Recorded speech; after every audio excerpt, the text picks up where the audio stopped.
Okay. So Krishna has talked about 4 levels. And sorry?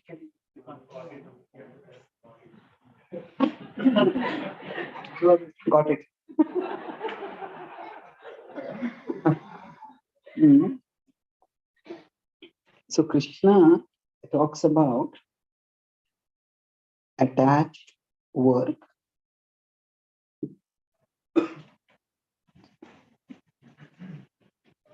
Okay, let me put it simpler terms or more complex terms. Let's see how it works out. But Krishna, Some subject I'll make. Don't ask me questions. how do we stop this? No. Can you, am I a host here?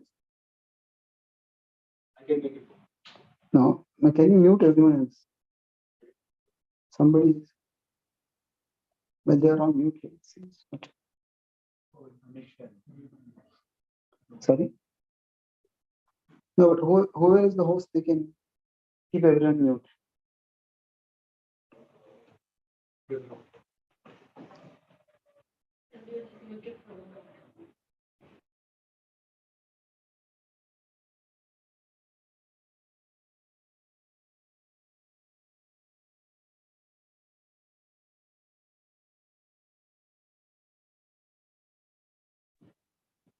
I hope all this technical stuff doesn't make me physically mute now. Okay. So, till now, Krishna has talked about multiple levels. And there is, you could broadly put it as, there is real renunciation, there is false renunciation, there is detached work, and there is attached work. Now, among these, Krishna has explicitly talked about these 3 levels. I'll talk about it. So, attached work is karma kant. Detached work is, it can be many things. It is karma yoga. A detached work, later on, Krishna will reveal that it can be karma yoga, it can also be bhakti yoga. But right now, he has talked about karma yoga. And real renunciation can be at the level of Gyan Yoga, it can also be at the level of Dhyan Yoga, which Krishna will talk about later. And false renunciation, he has not explicitly talked about it, but he has hinted at it. Say, for example, if somebody is apparently acting renounced, but they're contemplating of sense objects, then they will fall down. The internal will manifest sooner or later as the external. So, Krishna, his main focus, Arjuna's comparison is for him, the one, let's put it, it's comparison he is doing. This is comparison point 1, comparison point 2. He is comparing work and renunciation. Whereas Krishna is comparing attached work versus detached work. So, because they're talking about 2 different things, or they're thinking about 2 different things, there is a confusion. So, Arjuna's question is, so Krishna has in the previous chapter said this is much better, like I mentioned. But Arjuna asks, he says that Vyamishirine vakyena buddhin mohyasiva me. Your words should be mixed. You're told me I should give up terrible work and I should cultivate knowledge. And yet, you're telling me to fight. Jayasi chet karmanaste matta buddhir janardana. Tatkim karmani hore ma niyojayasi keshava. So what Arjuna is thinking about it, use another color, see, to make it either less confusing or more confusing, we'll find out. So Krishna has used, you remember the word avaram karma? Krishna has used it to refer to this. This is not much different color, okay.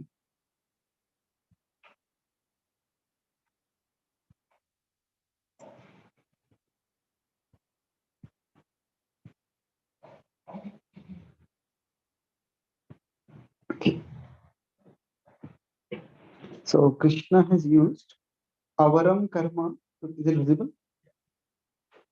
Okay, Krishna has used avaram karma to refer to this.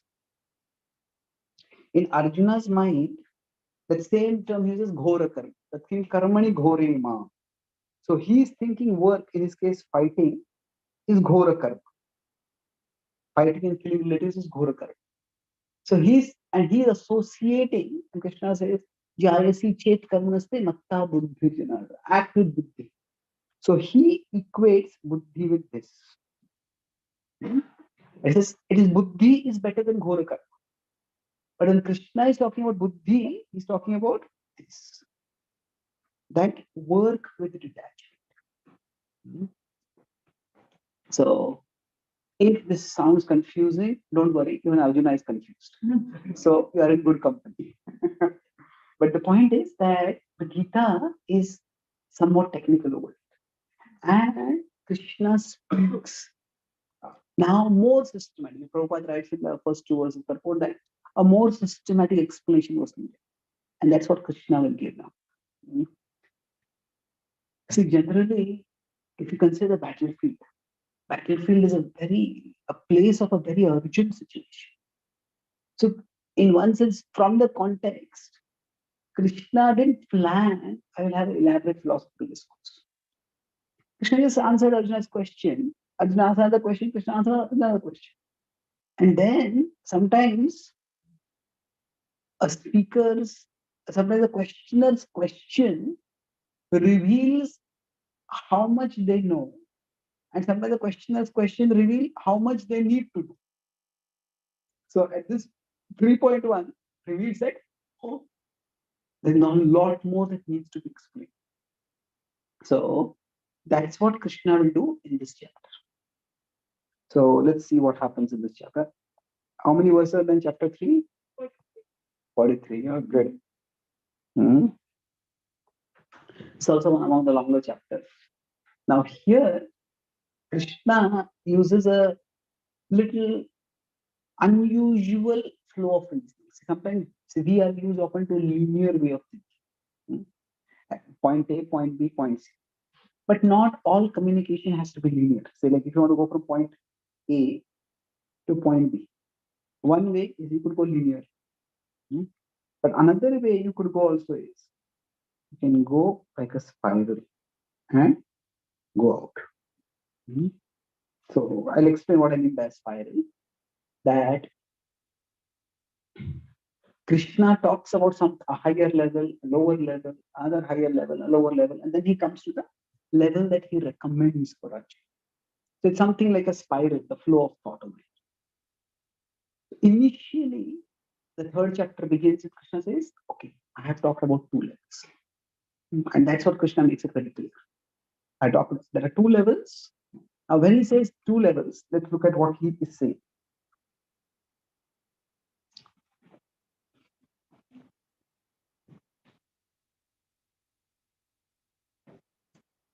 Okay. Shri Bhagavan Uvacha Lokesmin Vividha Nishtha Pura Prokta Maya Nagha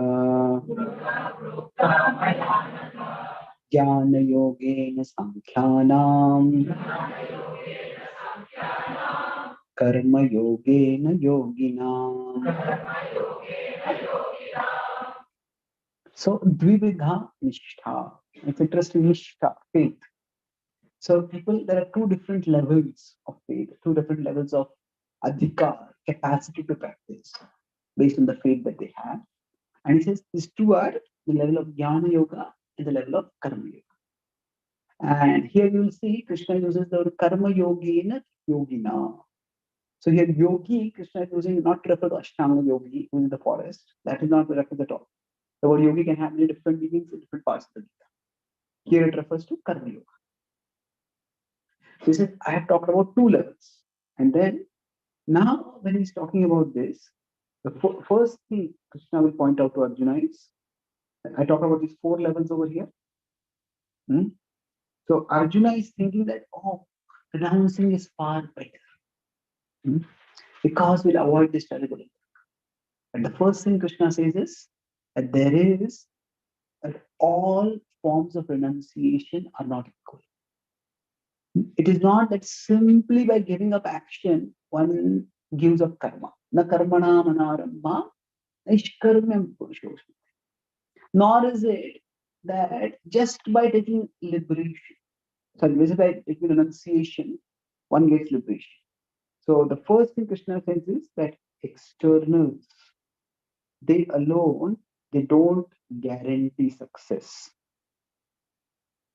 No guarantee of success. That what is external? You could say external inaction, external renunciation. These alone are not enough.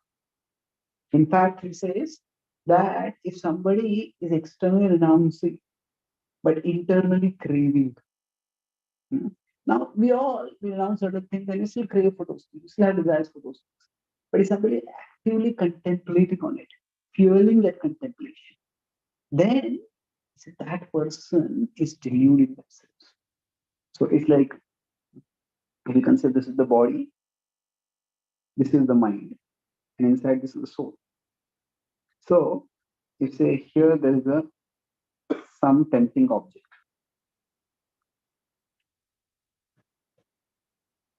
So in one sense, the body is going away from the sense object, but their mind is rushing toward the sense object. So this is outer, this is body, mind. So this is outer renunciation, and there is inner contemplation.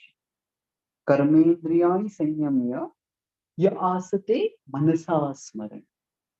Krishna says what happens? Such a soul is lost. Indriyathan vimudhatma mithyachara. So mithyachara is a very strong word. Prabhupada translates as a pretender. Pretender, you can also even call it a hypocrite. The person is a pretender.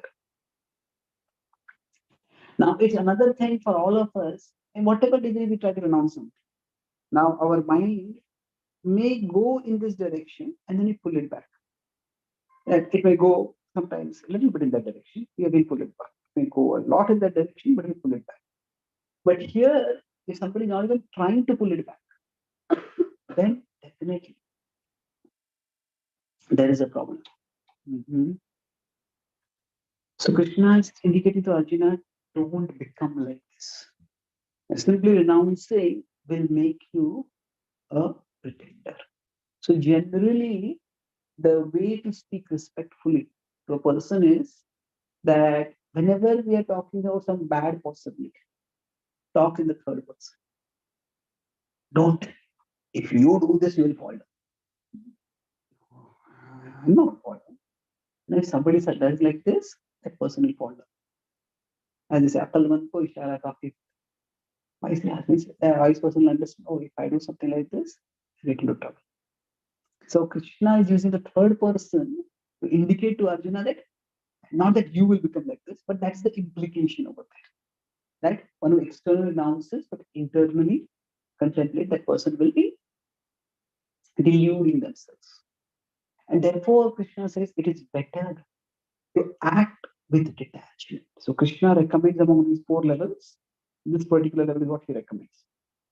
Repeatedly. Oh, red is not for recommendation. Okay. So Krishna says, better to act honestly in this world. Now Krishna will talk about karma yoga at multiple levels. We'll look at why does he recommend detached work? That is the essence of the chapter. I talk about spiral going up and down and down. So we could say one of the less noble reasons that it is needed for bodily maintenance. Sharira yatra pichate na prasiddhe da karma. Somebody just renounced, how are they going to maintain themselves? So he says, for bodily maintenance, it is required. That's the first point he says. And then, so this is roughly from 3.3738. Then Krishna will go to higher level. It is not just God, it is also required for the cosmic order maintenance. Where there he talks about yajnas and how yajnas are meant to maintain the order of the universe. I'll explain these in due course, but he talks about right from 3.9 to 16. And then somebody is going to say that, but actually, if we have to do our duty for maintaining our body, we have to do our duty to maintain the order of the universe, then isn't there something called real renunciation? Aren't there people who actually renounce the world? Krishna says, yes, they are. There are.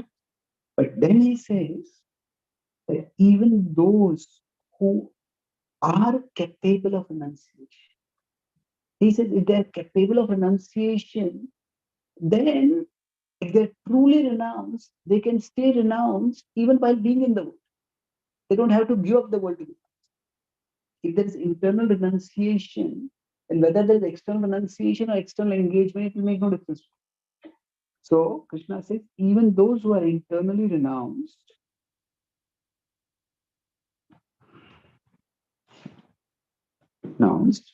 they can be externally engaged. And why should they be externally engaged? Yes, to set an example for others. So this is what Krishna talks from roughly text 18. He goes on till text 24 basically. So even if somebody is renounced, yes, they can renounce, they can stay. But they need to set an example for others. Now, after that, Krishna says, so that he's going to a lower level, a higher, and he goes to still higher level. And then he comes down to another lower level. He says that there are control by modes and by nature can't be given up.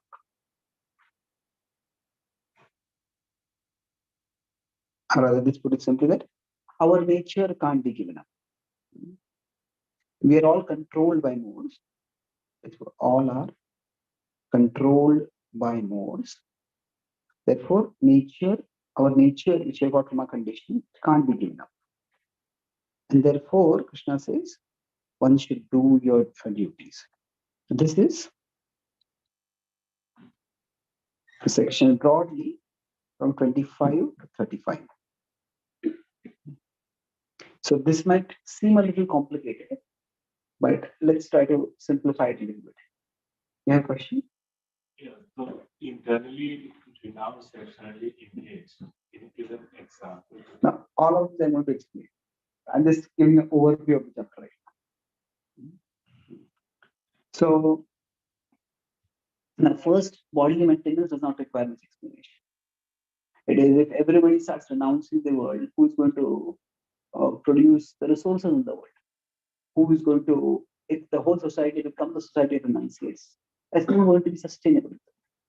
So somebody has to work to maintain the body. God does provide the resources, but it is humans who have to make the resources accessible, usable. So that doesn't need explanation. But then the second point, and Krishna says cosmic order maintenance. Now, this is sometimes a bit difficult for us, especially when we come from a rational, empirical perspective to understand. See, one of the dogmas, or not really dogmas, let's say the assumptions. When we assume, what happens is, when you assume, you make an ass out of you and me. So, assumptions are sometimes not very good. So, one of the assumptions of modern science is the causal completeness of the universe. Now, what does this mean, causal completeness of the universe? That every effect in the universe can be explained by a cause from within the universe. We don't need anything beyond this. So, every natural effect, it has a a natural cause. The principle here is that to explain things happening in the universe, you don't have to turn towards something beyond the universe. And there is something fair about this, not entirely wrong. See, when Newton saw the apple fall, now I talk about two, three different examples, then we'll come to this particular point. See, the why they say causal completeness, for example, when there was a Black Plague in Europe. So at that time, many people thought, the people at those times, there maybe some of the Christian priests and others, oh, this is some evil spirit has occupied, and that is why people are falling dead. Now, those who were more rational, those who were more scientifically oriented, science of strategy, they said that if we had believed that there were spirits, that spirits in their understanding is a non-material, non-physical, non-material explanation. Sir.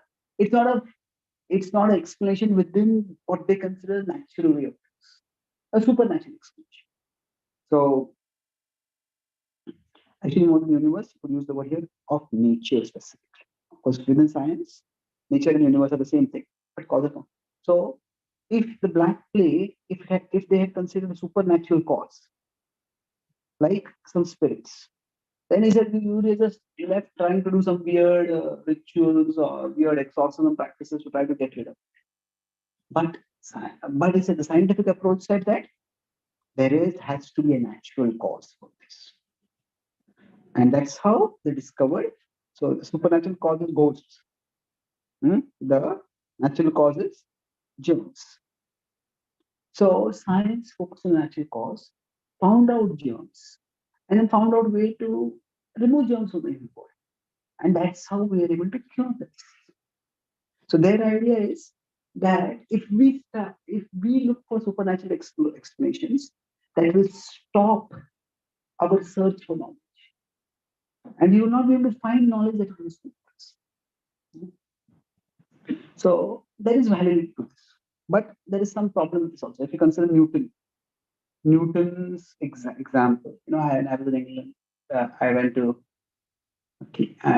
Cambridge University. So on the way we are going, there is the tree where Newton is said to have said seen the fruit fall. Some people say it fell in front of him. Some people say it fell on. Now that place is like a pilgrimage place for scientists. So people go there to contemplate the brilliance of Newton. Such an ordinary event like a fruit falling. He thought of the law of gravity over there. What great inspiration he must have got. Maybe some of that inspiration will come to us. Now, fair enough. It's a brilliant insight. Now, the significant point here is that Newton believed in God. And yet, when the apple fell, he did not, when he was asking the question, what made the apple fall? He did not think God made the apple. He accepted God, but his acceptance of God did not stop him from looking for a mechanical explanation. So the idea, the materialistic, or the more specifically word is there is science and there is scientism. Scientism is the idea that only science alone is the way to acquire knowledge. And that claims that all supernatural causes will become progress stoppers. But it doesn't have to be like that. Newton, what happened is, he accepted, and a supernatural in his case was God. He knew that God is the origin of the whole universe. But for him, he was interested in the mechanism. So for him, how it was? God is the organizing principle, and gravity is the mechanism. So he felt that his scientific discoveries were like spiritual insights into the way God had fashioned the universe. So the supernatural and the natural don't have to be contrary. they can run in parallel. So, by this token, if we consider the Bhagavad, now consider reeds. Now, at one level, the Bhagavatam offers a supernatural cause for that. Rains, what is it? Indra gives rain. There is a god, the deity of rains, and that gives rains. But the same Bhagavatam in the 10th canto and elsewhere also, 10th canto when Shukadeva Goswami is talking about the autumn season, Bhagavatam exhibits awareness of the mechanism of cloud formation also. So it says that a king should be like a cloud. That means this is a cloud takes water from the ocean and then brings it to the deserted lands and showers them with water. Like that, the king should take taxes from the wealthy and provide facilities to the needy. So the Bhagavatam is not unaware of the material cause. And the material cause, or we could say in scientific language, the natural cause and the supernatural cause. Supernatural cause is some deity being there. The natural and the supernatural, they don't have to be contradictory. They can function in parallel. Now we may ask, but is the natural cause isn't the natural cause enough? Why do you need any supernatural cause? Well, this is the difference between there's a correct explanation and a complete explanation. Just because an explanation is correct, that does not mean it is complete. So why is it not like that? Because that whenever there is cause A, it leads to effect B. That is fair enough. But does that mean that cause A alone is enough for causing B? Does that mean that there is no other cause by which B can come about? No, there's multiple factors. Sociologists have found that people who have big hands also have big vocabularies. How do I say? What does that mean? Is it? Okay. What does big hands got to do with big vocabulary? The fact is, small children have small hands, adults have big hands. As people grow up, their vocabulary improves.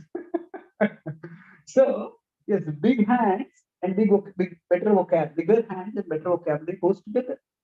But the two are not a cause of each other. They go together because of a third cause. So, if somebody says this occurs here, therefore this causes this. That's simplification. That's not simple, that's simplistic.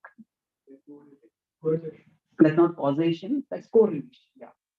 So, like that, the point is, if there's any complex phenomena is to be analyzed, you do not do a single variable analysis. You look at various variables that are involved. So, for example, with respect to rings, now we say that, oh, the Bhagavad Gita says that you perform yajna and you make rings. Okay. I was saying, rays are caused by the sunlight, and we have the whole mechanism. Well, we have the mechanism, but still, that mechanism does not explain everything.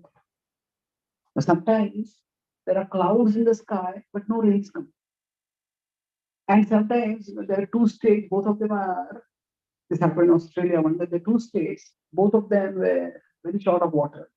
And there was a giant, what is it, cumulus of, what is the family of plural of clouds? Or a group of cumulus of clouds? A giant group of clouds was on one state. And it had been there for a long time. It was just not raining. And then what happened was the temperature changed and it was just about to rain, but at that time a wind came. And the cloud just crossed over the boundary and went to the other state. And then it started raining over there. When it started raining over there, actually the governor of this first state filed a court case. That is our cloud. No, that you are not entitled to that water. So now we can say that there was actually, it was one phase it was there. Afterwards, there are cloud property rights. Yes. So the idea is that yes, there is a mechanism from the sun, water is evaporated, and then clouds are formed, and clouds condense and rains are formed. But is that the complete explanation? Is there nothing beyond that?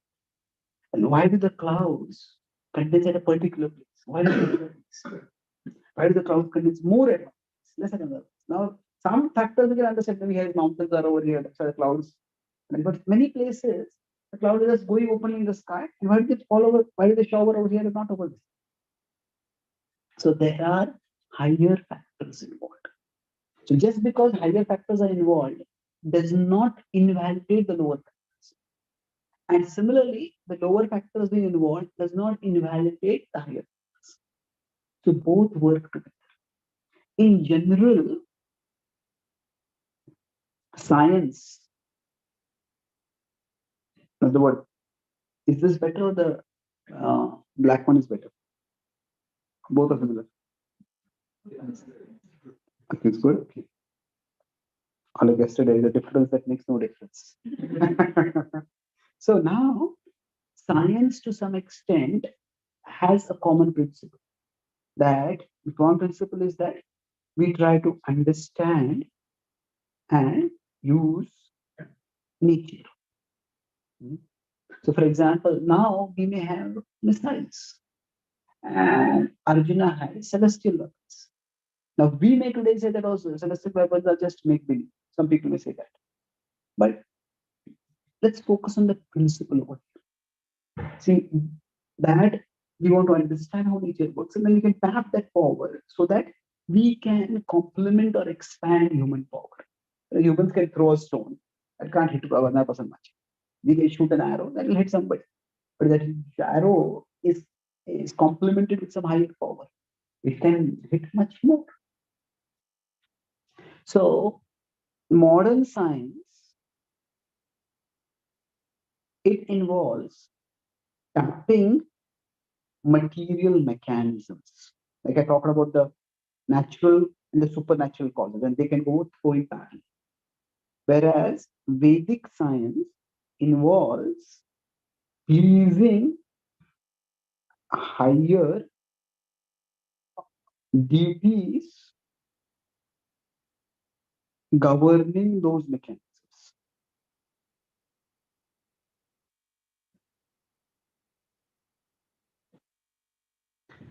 So the principle is the same. We try to expand human power. So if our vision is reductionistic, we believe that there is no supernatural causes. Then the way to gain more power is understand the material mechanism and attack those mechanisms. But if you understand that underlying these mechanisms, there are some higher governing.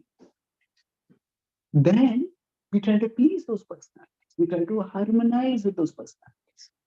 And then they will give the resources to us. So that is, you could say, a difference. Like there is a giant water tank, and we have a pipeline coming to our house from the water tank. Now we want more water. So we could appeal to whoever owns the water tank, maybe the government, and request that can we have more water. Or we could just take the water pipe and just try to make it bigger. So more water will flow into our house. So one is we appeal to the person behind it, other is we focus on the mechanism. So Krishna here is saying that for the maintenance of the universe.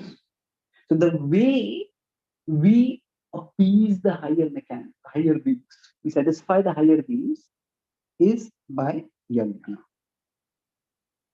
Yajna, it literally means fire sacrifice. But the essential principle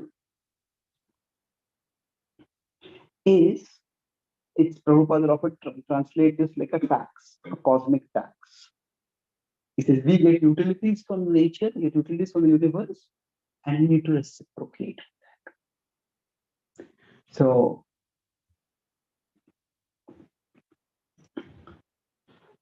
one of the defining insights that differentiates humans from other animals is that we humans can have the intelligence. Human intelligence is that we can trade present pleasure for future pleasure. Now, I'm just using the words pleasure here in a neutral sense. That means that I have a huge amount of food and I can just eat it and enjoy it. Or I can preserve the food and I can have more and more. So now animals do this, but animals don't do it consciously. When animals say camel preserves food in its hump, it is not really thinking I have to preserve food for the for the not the rainy season, for the deserts, for the season when there is no vegetation, for the extreme heat hot season. It doesn't think like that. Just that's what it does, is biologically driven. But we humans understand that we can trade present pleasure for future pleasure. So this applies at various levels. Okay, right now I can try to control the mechanisms of nature and get certain things.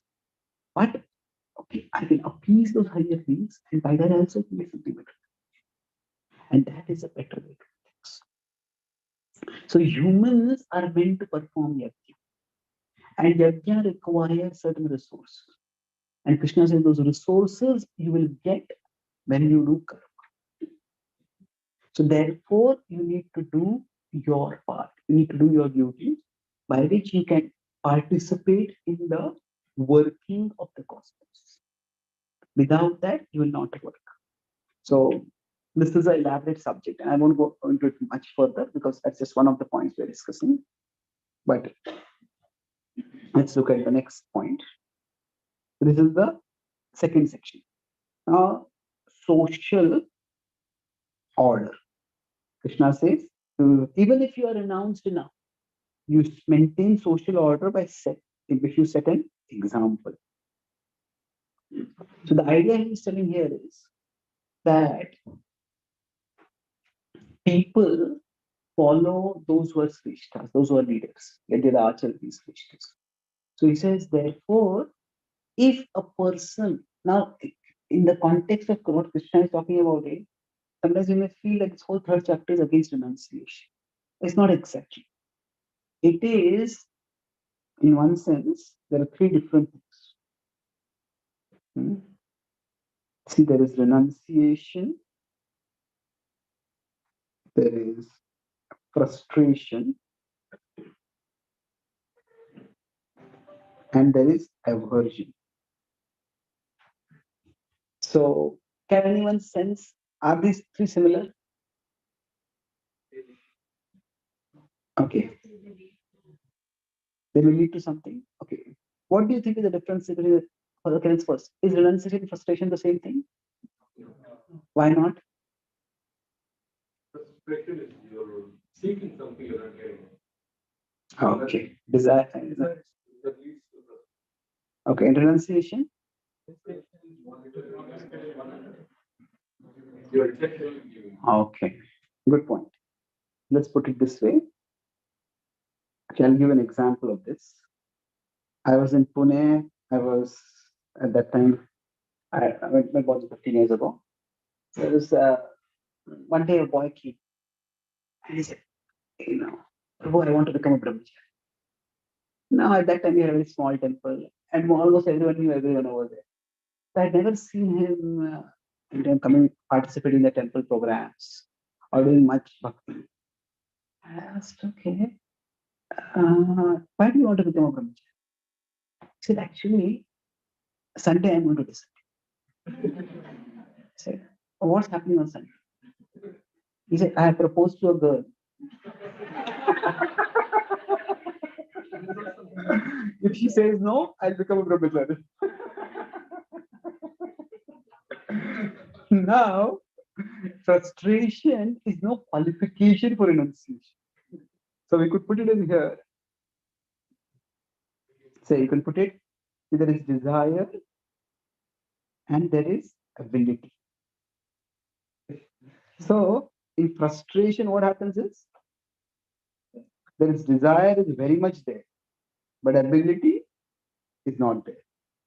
So this frustration is a typical example of is sour grapes. Isn't it? The fox tries to jump up to a tree to get the grapes, and we can't reach the grapes. And oh, those grapes are really sour. So that is frustration. So when one has the desire, but one doesn't have the ability. So in one sense, in terms of the modes, frustration is in Rajoguna. In Sattvaguna, there is no desire, even if there is the ability to get worldly things, but no. Why there is no desire? Because there is some higher desire. So when you put it here more specifically, these are material or worldly desire. Because one seeks something higher, therefore, I don't want this. Now, this is, you could say, renunciation is broadly in Sattvaguna, the mode of goodness, and aversion is in Tamas, Tamoguna. So now, the difference between frustration and aversion, can anyone think what is the difference? Frustration, the person's right. And then, aversion, they didn't want to do it. And then why is it not renunciation? Aversion is hating. It could be because of laziness. No ability.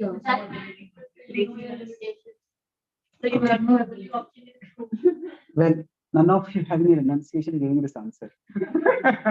Everybody has. That's good. So I think all of you are pointing in that direction. Let me take another example to illustrate this. If I consider anger and hate, are the two equal? What is the difference? Hate is aversion.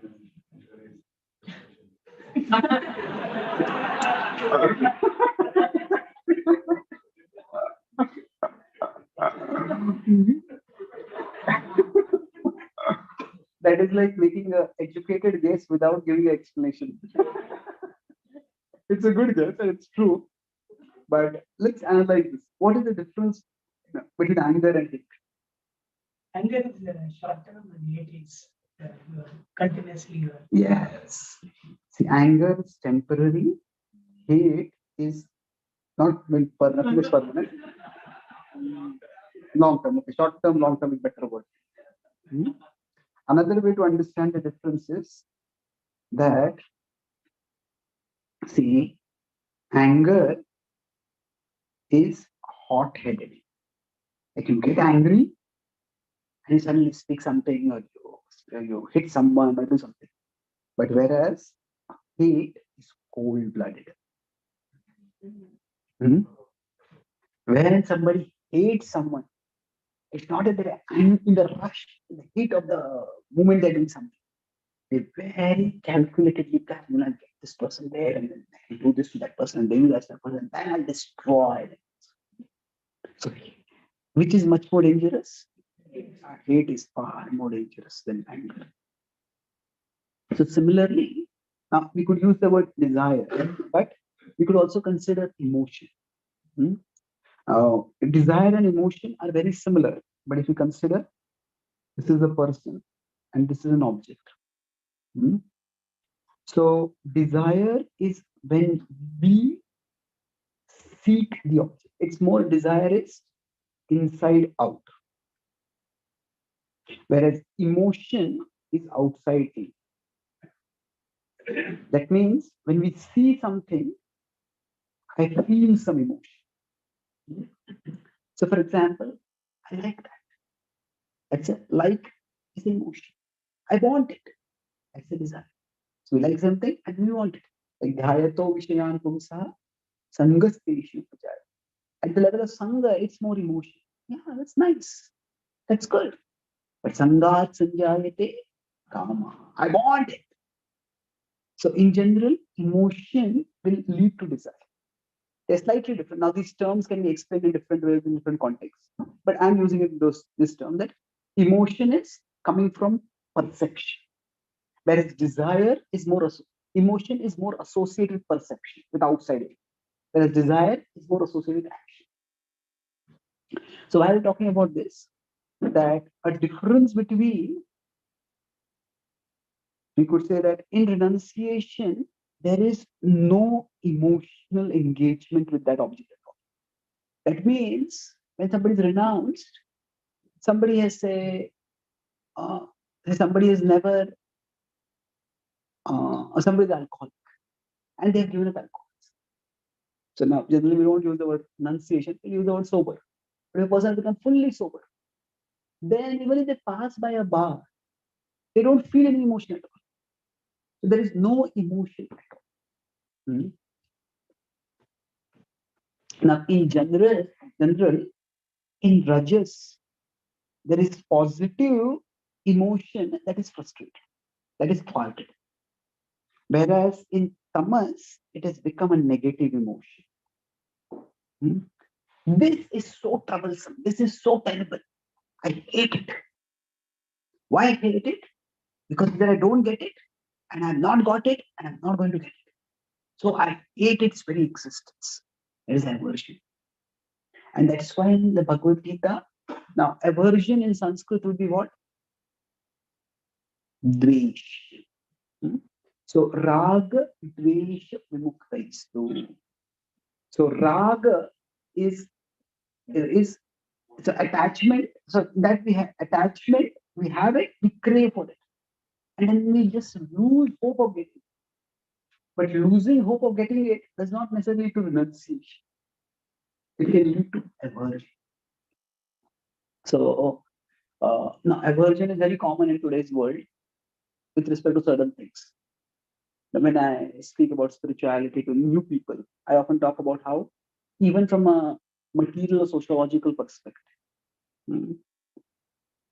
society is breaking down. At least there are alarming signs it's not breaking down. We have increasing suicide, increasing addiction, increasing marriage breakdowns. So when I had gone to New Zealand, one devotee who had organized the programs, he used to get regularly in my class. He says, "Prabhu, please don't speak here that divorces are increasing." I said, "Why is that?" He said that, is it that people who are divorced, they are often traumatized, and we should remind them of that. Sometimes nowadays they have to be very aware of people's triggers. So I said, no, that's not the case. You don't speak it because it's not true. Oh, really? I said, divorce is not increasing? How is that? He says, divorces are decreasing because marriages are decreasing. So people don't get married, just live together for some time and they leave. Now here, there is no detachment, there is no renunciation, there is aversion. Hmm? There is aversion. The aversion is not so much to sensual pleasure, it is more to the commitment associated. So that aversion to commitment is not detachment. Aversion to commitment, it is not detachment. If you think like that, it's mistake.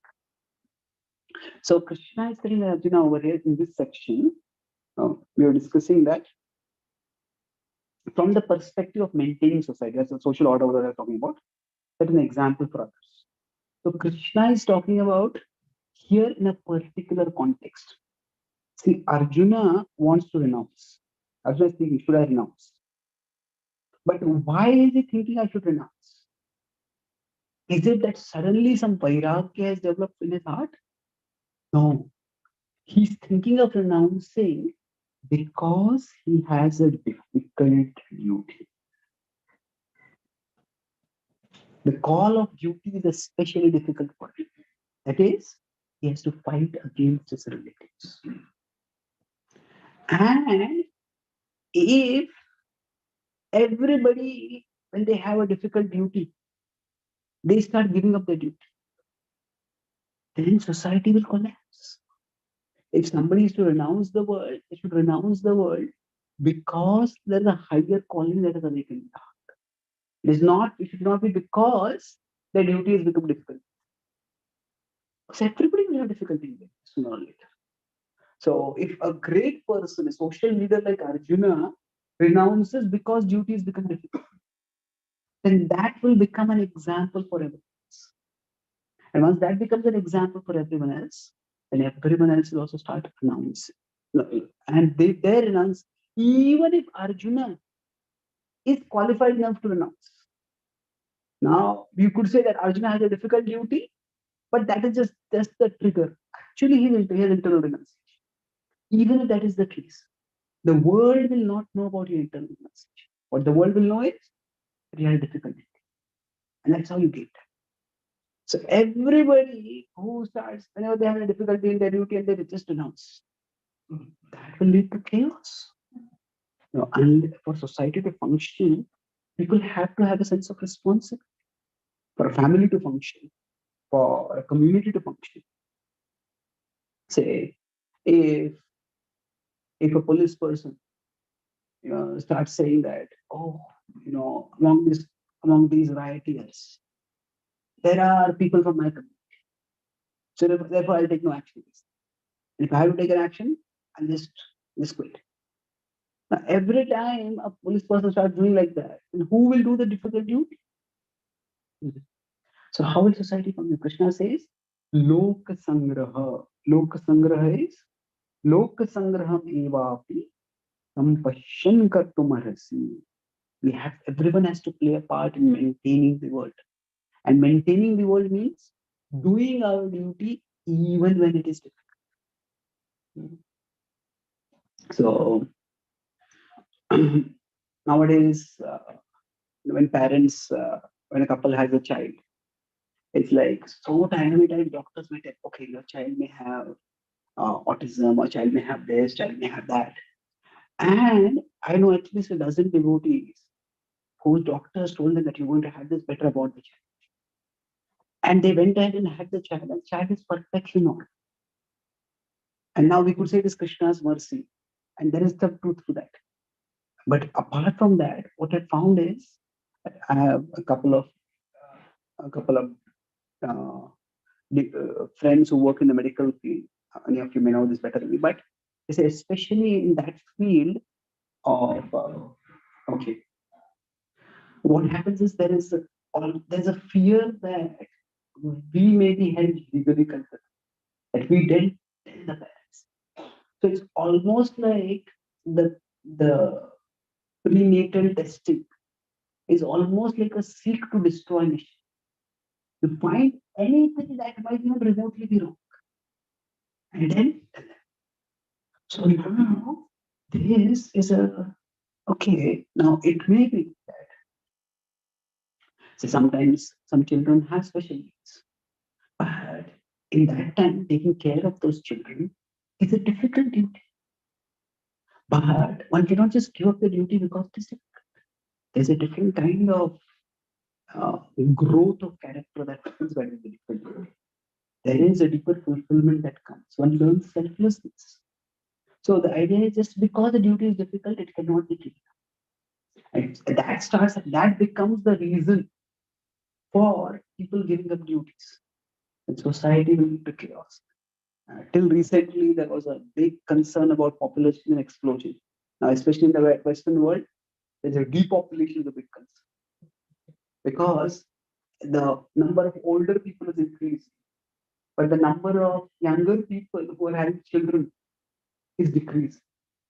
So, especially in Japan, this is a big concern, and several other countries also it's happening. They call it the depopulation bomb, not the population bomb. So you cannot just renounce because something is difficult to do. So this is the second level of Krishna. Krishna gives here his own example. I am God. So generally somebody may think, okay, you are working in the world because you desire the pleasures of God. Could be. It doesn't have to be like that. So I have no desires. But yet I work to set an example. So I talk about a spiral, remember? Spiral is Krishna talks first at the level of body maintenance. Then he talks at the level of cosmic order. Then he comes to the level of social order. Hmm? And then he will go down to the level of individual nature. And through all, in one sense, and when I'm talking about spiral is actually, you remember what I talked about earlier? Like 4 arrows pointing in the same direction. It's like that. So the point is the same, but the flow of thought is like that, how it's going through. So with respect to nature, Krishna says everyone is born with their nature, and that nature cannot be very easily defined. So Arjuna, you have the nature of a protector. Say somebody who has the nature of a protector, they join the police force. And then if there are any thieves, any rioters, any unruly elements, the police stop them.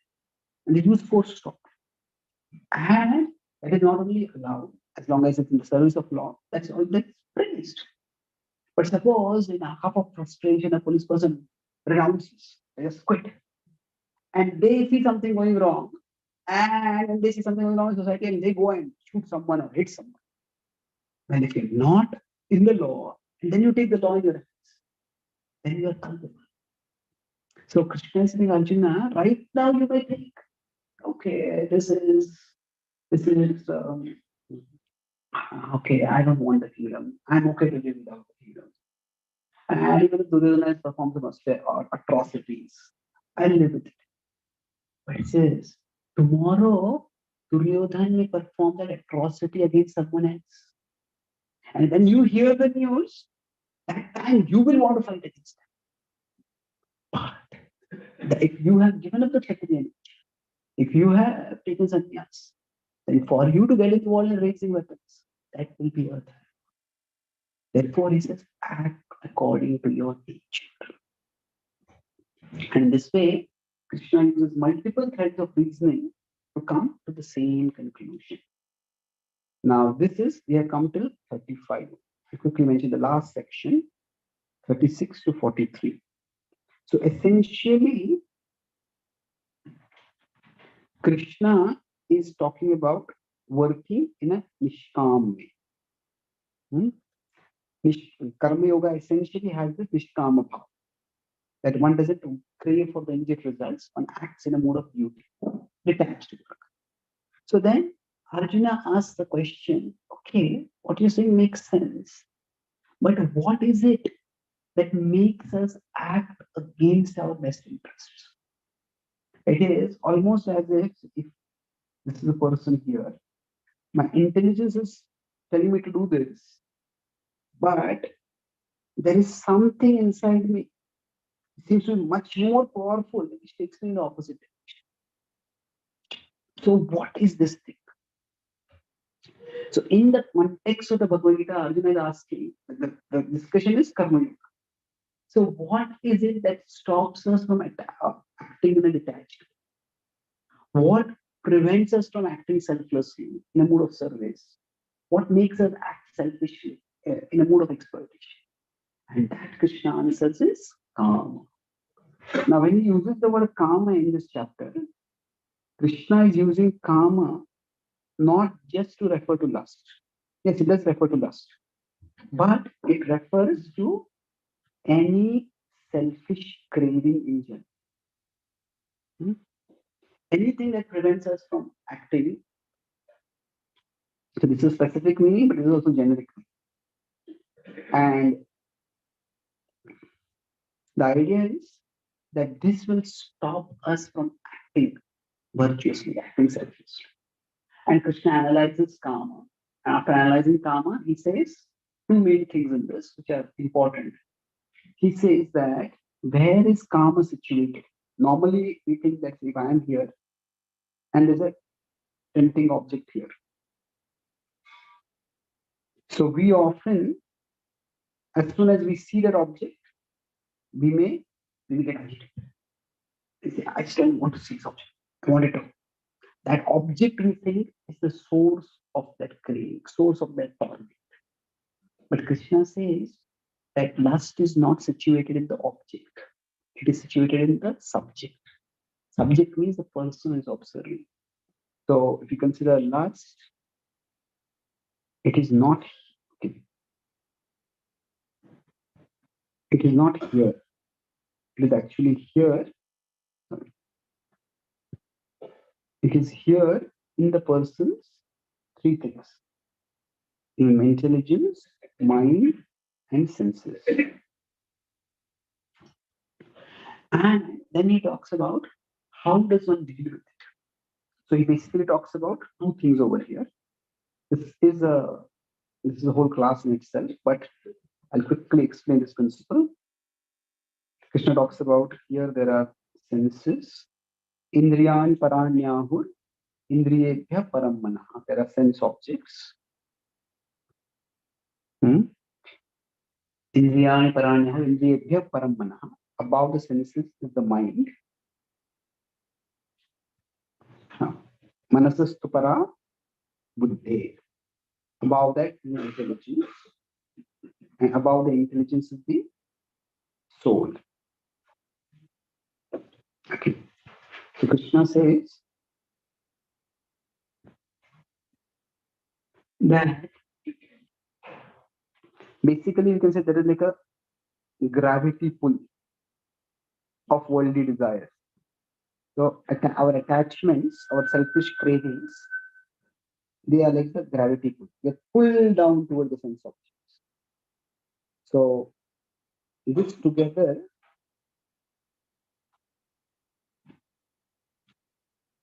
is the conditioned soul. The conditioned soul, the conditioning is present in the senses, mind, and intelligence. Sometimes people ask, why is ego not mentioned over here? Because ego is what causes misidentification with all this. So now Krishna says we are attracted towards sense objects. How do we avoid this captivation or consumption by sense objects? First is, he says, create some boundaries. Create the regulation is through boundaries. In tasmattam indriyanya adau niyamya bharatarshabha. So whatever be the specific boundaries. If somebody is alcoholic and they're trying to recover from alcoholism, if their house is right next to a bar, then they are not going to recover. They are going to relapse, isn't it? Or to speak of a house next to a bar, many people have a bar in their house. And in their mind, it is not that the bar is so important for them that it is not a bar in their house is in the bar. Because the bar is the most important part of the house. He says you have to create some external barriers, create some boundaries. You cannot have the bar in the house. You cannot have a house next to the bar. Create some boundaries. Indriyanya adau. But that alone is not enough. The next part is equally important. Krishna says that evam buddhihe. So this creating boundaries, Krishna talks about in 41. This is present, all this is 40th verse. Then after that he says, one side is, say, if we are being pulled downwards, if we are on the top of a mountain and just let go, we just fall down. So if there is some kind of sill below us, some kind of ledge below us where we can stand, then that prevents us from falling down. But that alone is not enough. We need something to hold ourselves up. And that Krishna says is buddhi. So with buddhi, Krishna says connect evam buddhe param buddha. With your intelligence, you establish a connection. Now at this point, Krishna has not defined the param. Evam buddhe param buddha. Understand that param and situate yourself on the spiritual reality. Now later on, when Krishna will talk about the Paramatma, the super soul, who is also present in our hearts, who is ultimately Krishna. So this connection with buddhi can also establish the super soul. So that connection with now remember we talked about buddhi yoga. So buddhi yoga, if I just use my intelligence to understand I'm a soul, I'm a spiritual being. So material pleasures can't really make me happy.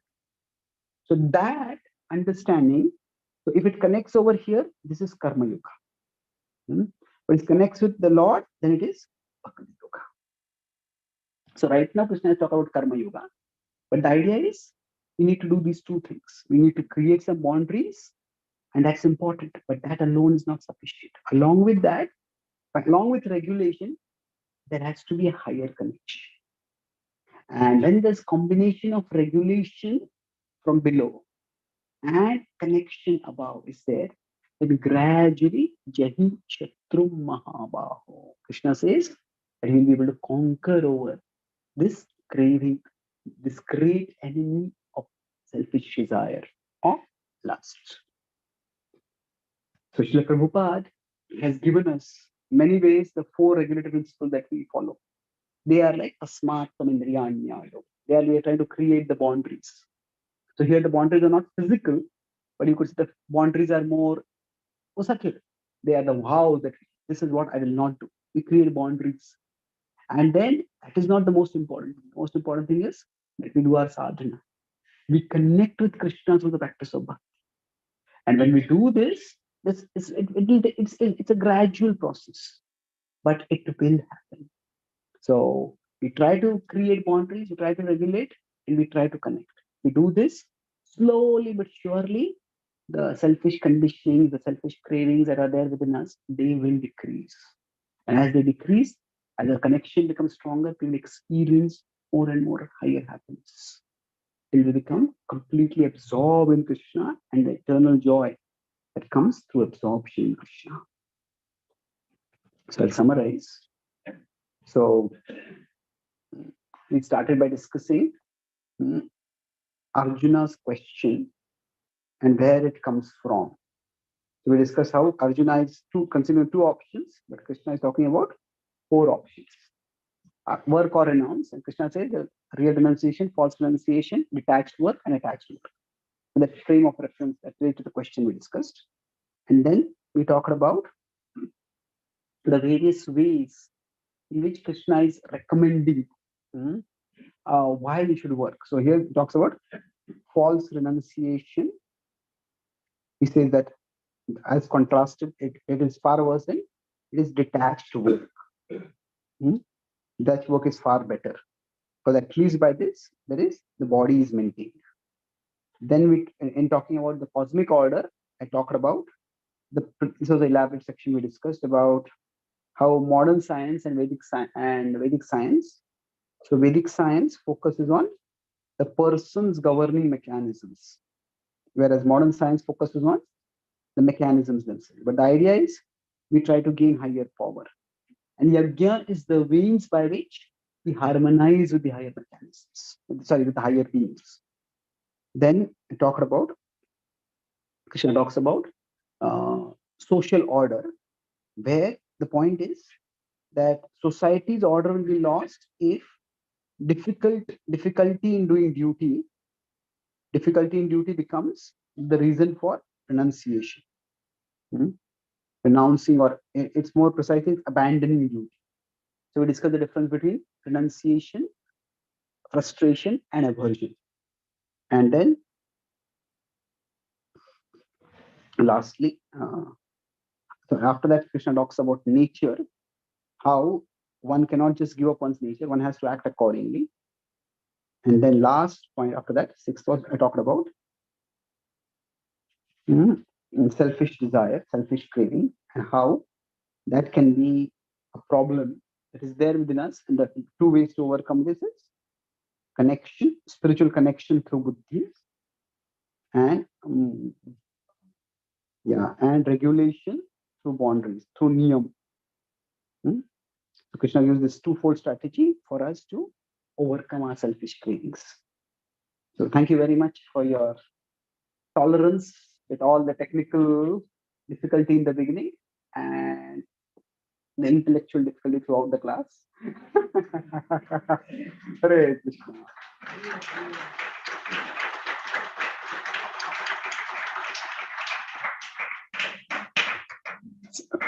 Do we have time and tolerance for questions now?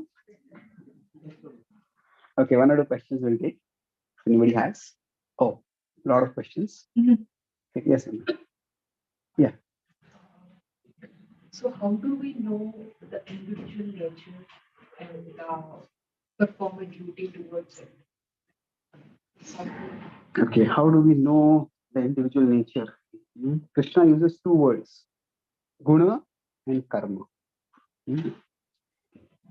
Now, while this can be translated in many different ways, one way to understand this is when we had a quality for doing something, there is we are comfortable doing it. And when we have the karma for doing something, we are competent doing that. So, for example, some people when they hear some music, just feel so comfortable, feel so relaxed. Because everybody likes music, but not everybody likes it equally. There are some activities we just feel comfortable doing those activities. And it's good if it's comfortable, but if we find some activities are comfortable, but it's also competitive. Like sometimes of people, they take anywhere they come to the kirtan, they pick up kartal and start playing, and they are lost in kirtan. They are in ecstasy, but they are playing all the tal wrong, and people around them are in agony. So just being comfortable is not enough. You need to be comfortable and competent. So if we consider these to be like a Venn diagram, try to find out the intersection of the two. So now what happens is, if we can find some area where we are both comfortable and competent, then doing that work gives some intrinsic satisfaction. Now, this is not necessarily spiritual satisfaction, but just like somebody who loves music. They do music and they're delighted in that. Somebody likes writing.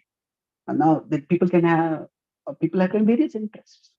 And you find something which interests us, which absorbs us. It doesn't mean that we don't want outer rim. Of course, everybody wants it. But they are not constantly craving for that. Now, every person who does music would love to be celebrated as a great musician. But it is not that, because nobody is appreciating music, so I'll give music. No, this is what I'm made to do. This is what, even if nobody appreciates it, this is what I want to do. Of course, I'm not saying that the external craving is not there, but there is some intrinsic satisfaction. So now, if this intrinsic satisfaction is there, then society can function much more harmoniously. So generally, we try to look for guna and karma. We look at the various activities that we are doing, and we try to see what am I comfortable doing. There's some activities which we struggle to do, we dread doing them, and just we relieve when their activity is over. But some we look forward to. We may say, okay, my job, I dread my job. Well, not necessarily. If you look at it, it's some aspects of our job we may dread. Some aspects of our job we may not. So by that observation, self-observation, you can find out. It's an incremental process. It's not necessarily like one moment of insight will come. Sometimes it happens, but sometimes it will be a gradual process by which we understand, okay, this is where my gifts lie. This is where my good and karma lie. Okay. Thank you. Yes, no. Question is actually we are in this particular module, we will get multiple duties for how to find out which is called for duty, which should not run off from the duty. How to find out? Okay, multiple duties call us. Which duty should we not run from? Yeah, Okay. Arjuna is trying to. Yeah, multiple questions are calling me. I had run away from your question. Okay. I think that is where in the first session I talk about ethical reasoning. That there are values and there is to be a hierarchy of values. So we have to use our intelligence. What is the word in the Mahabharata? Dharma vimarsha, contemplation on dharma. Which duty is more important? So we take a course from Guru Sadhu Shastra, and then they are meant to empower our buddhi.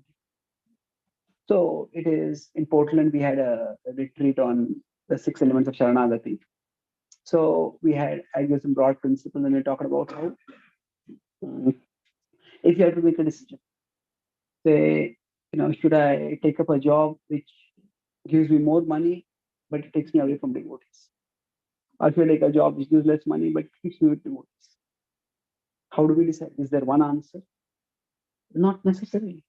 Maybe if I earn more money, I can do more seva in the future. But maybe if I go again seeking to earn more money, I may not do seva now, I'm going to not do seva. So it's not a one answer. So we have to consider our situation. We have to analyze, we have to take guidance, and then gradually make a decision. So it's not that there is one quick answer. So there were in the Portland, I think YouTube channel will find this. I talk about 4 broad principles, which are two basic it's like a grad. First is we seek guidance. Then guidance alone is not enough. After that, we do reflection, our own reflection. Okay, how exactly can I apply it? Narad gave guidance to Dhruva, go back home. But Dhruva said, sorry, I can't do that. Right? Instructions are true, but they don't work for me. He did reflection. And sometimes we have to do application. We may do our reflection, but even then we don't know. So application means we have to try things out. Bhaktivinoda Thakur says that if you wanted to go here, but if you find that we have ended up here, that doesn't mean we have to go here and start from here. He says, okay, you can course correct and come from here. So the idea is by application we learn. And the last B is discernment. Discernment means we have to evaluate. So while we are applying, we observe it. Okay, this worked well, this didn't work well. So there is a dharma, determining dharma is not an easy process. That's why dharma satatvam nihitam yuhaya is deep in the hearts of the great souls. So there is a gradual process by which we learn. Okay. Next one. Yeah. So with barriers and connection, we can improve ourselves. But if I don't improve my kids or my parents, right, like in the right direction, how can we control it? How can we influence it? Well, with kids or parents, they're two very different relationships.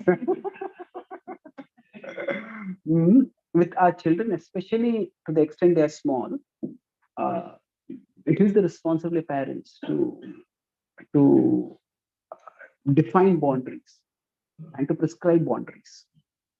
Now, one of the most important words that a child while growing up needs to hear is no. I say, what is it no? No, children are just experimenting.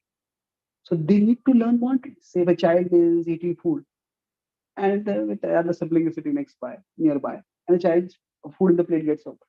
A child just takes food from the siblings. And even the sibling is maybe we tolerate it. But the parent has said, no, you want more food, you get it in your plate. Don't take from someone else's plate. If the child is not taught boundaries, then what happens? The child grows up, maybe working in a company, a corporate dinner.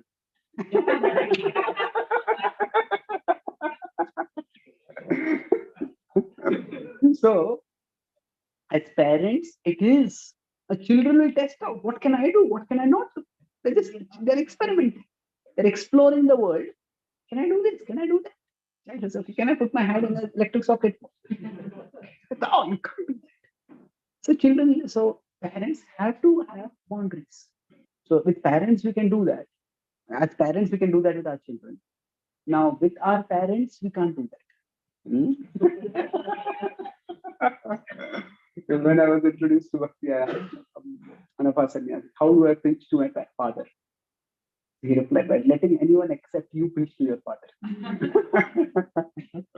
So I think with them, we can only focus on trying to help them develop connections. So maybe for our parents, we try to find out somebody. It's not just to tell them about Krishna, but we connect them maybe from their same age group or same background or same generation at least, who is also connected with Krishna. And in that way, they'll start. Similarly, for our children also, we try to help them develop connections. We may have children's school, children's dramas, children's activities. That's how they become gradually connected. Thank you. Yes. So nowadays we're hearing significant disruptive artificial intelligence coming in.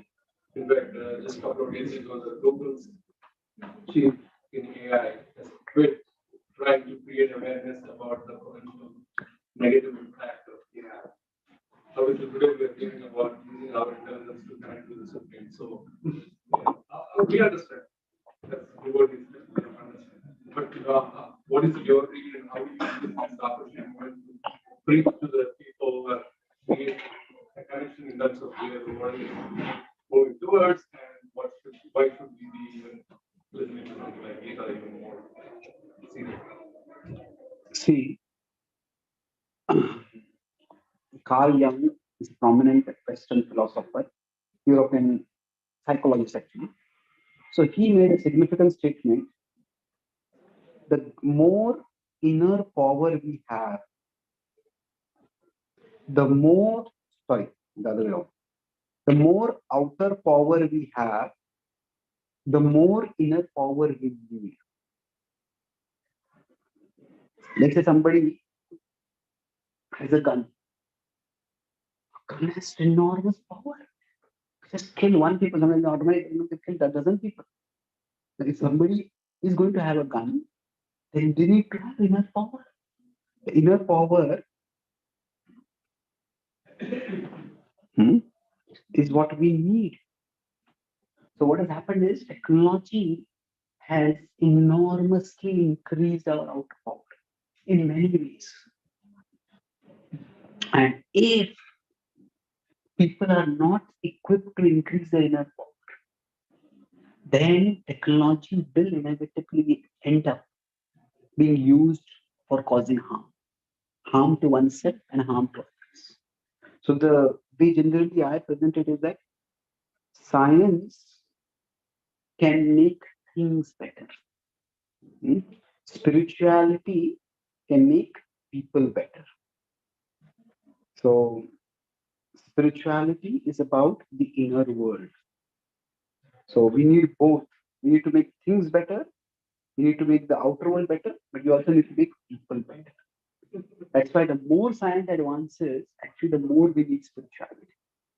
And that is why we don't have to present science and spirituality as opposites. See, there was a time when it was required. When the world has passed through different phases. First there was the pre-modern phase. Then there was the modern phase. Then now it's mostly post-modern. So in pre-modern phase, people whether India, the Middle Europe or wherever, they had some faith in God, they had some faith in some revealed word of God, scripture. That was the source of authority. Now, in modern times, science was the source of authority. But in postmodern times, it is not science, it's more or less experience. Experience is personal experience. If something feels good to me, if something works for me, I'll do it. If it has worked for you, then you know it works. So, in today's world, people are still, in fact, we still very much infatuated with technology. But practically nobody, no thoughtful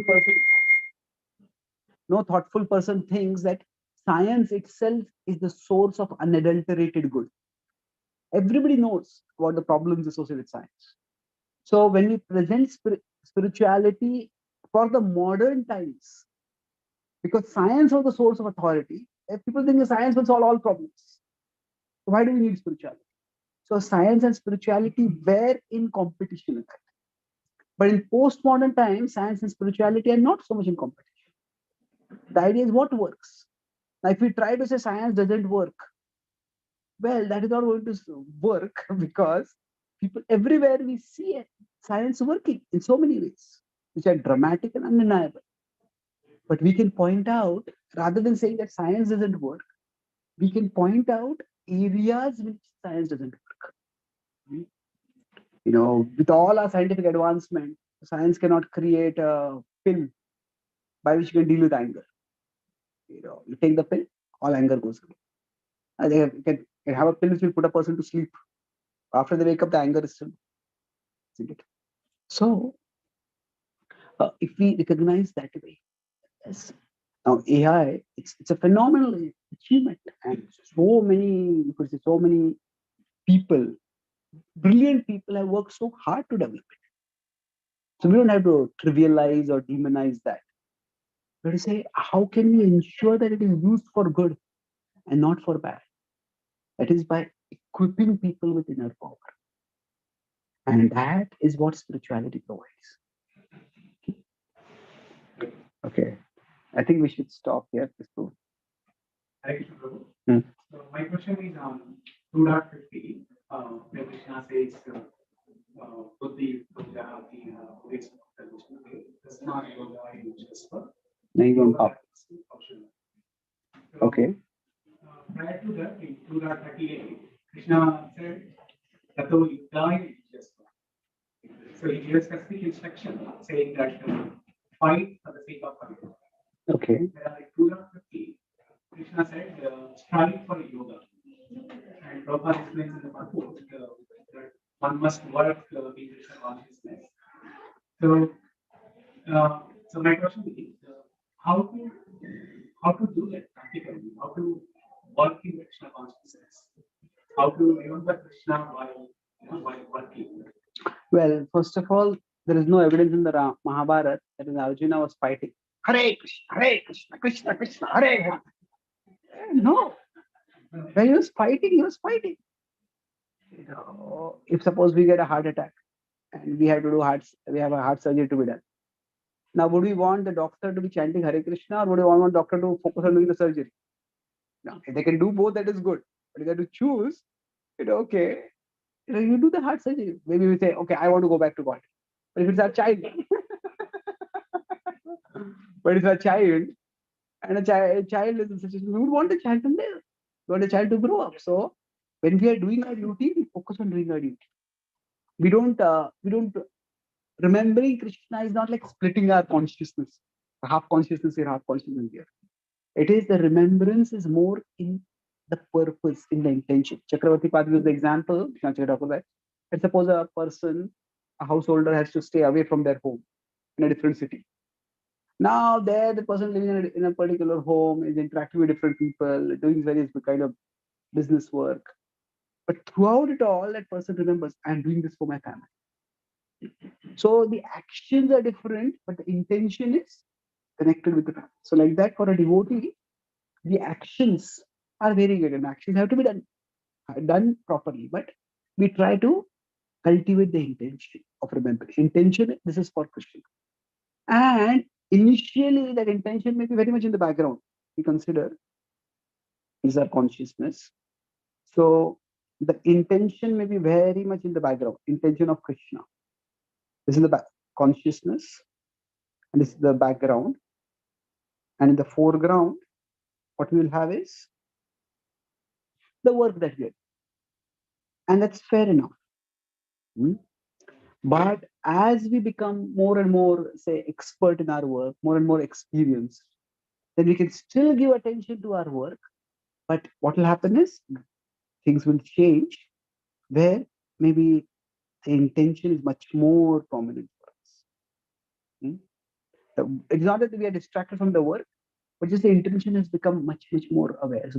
So it becomes more and more prominent in our consciousness. That will happen gradually. So that does not, we don't have to be distracted. So maybe at the start of the day, at the end of the day, we remind ourselves that I'm going to do this for Krishna. I did this for Krishna. If during the course of the work we have some opportunity to have some spiritual breaks, that's good.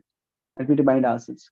But the point is that it's not that we become Krishna is saying Arjuna Ma Manusmara Yudhyacha. The point is not that Krishna is telling you that when you're fighting, you become distracted because you have to remember. No, the point is that make your intention spiritual. And then give your attention to whatever work is required. Prabhupada says the art of Krishna consciousness will make the mind and intelligence spiritual. So, Maya Arpita Mano Buddhi. What that means is that this is intention.